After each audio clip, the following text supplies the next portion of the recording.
दोस्तों, नवरात्रि का ये तीसरा दिन है। इस पावन तृतीय नवरात्रि पे आपको पता है पूरा देश जो है वो देवी की पूजा में लीन है।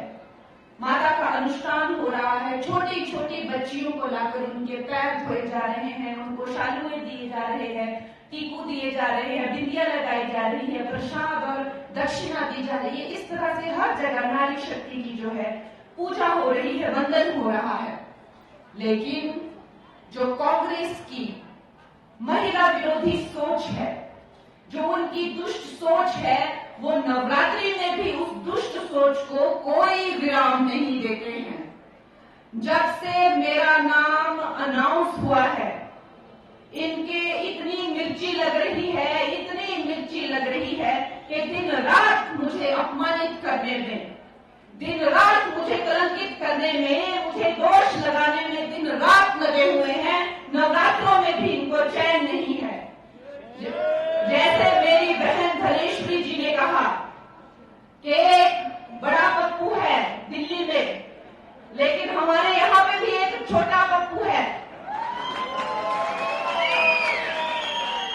वो कहता है कि मैं गौ मांस खाती हूँ और उसके पास एक वीडियो है, तो वो वीडियो दिखाता क्यों नहीं है? उसके पास कोई तो इस चीज का प्रमाण होगा कि उसने मुझे गौ मांस खाते हुए कहां देखा। कोई रेस्टोरेंट का बिल होगा, कोई फोटो होगा, कोई इंटरव्यू होगा।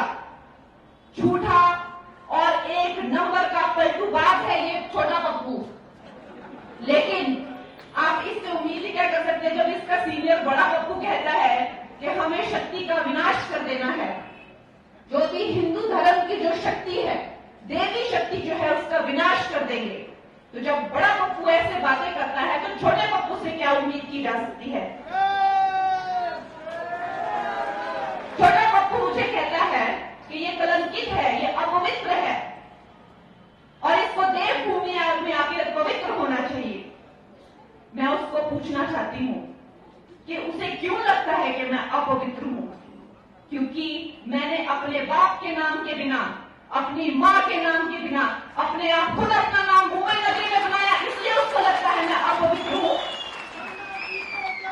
उसको क्यों लगता है मैं अपवित्र हूँ? क्योंकि मैं पॉलिटिक्स में आना चाहती हूँ।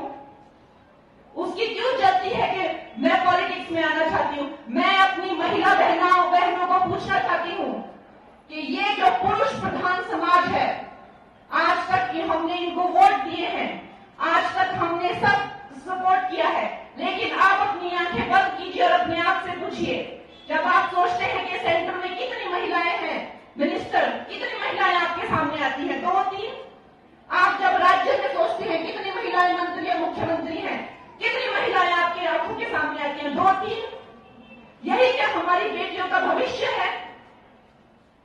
आज जब मैं पॉलिटिक्स में, ये पुरुष प्रधान समाज में, अगर आपके मनाली की बेटी, अगर आपके मंडी की बेटी अपना छोटा अस्तित्व ढूंढ रही है, अपनी छोटी सी जगह ढूंढ रही है, तो उसमें भी उन लोगों को मिर्ची लगती है। तो ये चाहते क्या है कि हमारी बेटियां पॉलिटिक्स में आए ही नहीं। जब आजादी के 70 सालों तक भी हजारों गांव में बिजली नहीं थी और वो बिजली गांव में लाकर दी नरेंद्र मोदी जी ने। जब सब कुछ ही हमें नरेंद्र मोदी देते हैं तो हम फिर किसी और को वोट क्यों दें? दोस्तों, ये हमारा बहुत बड़ा मौका है। ये हमारा वो मौका है जब आपको अपनी बेटी को आगे करके देखिए। जो मेंबर ऑफ पार्लियामेंट होता है वो सेंटर से कनेक्टेड होता है और सेंटर में जिसकी सरकार होगी काम तो वही कर पाएगा। और ये सारा दुनिया जानती है, सिर्फ भारत नहीं, सारी दुनिया जानती है कि आएगा तो मोदी ही।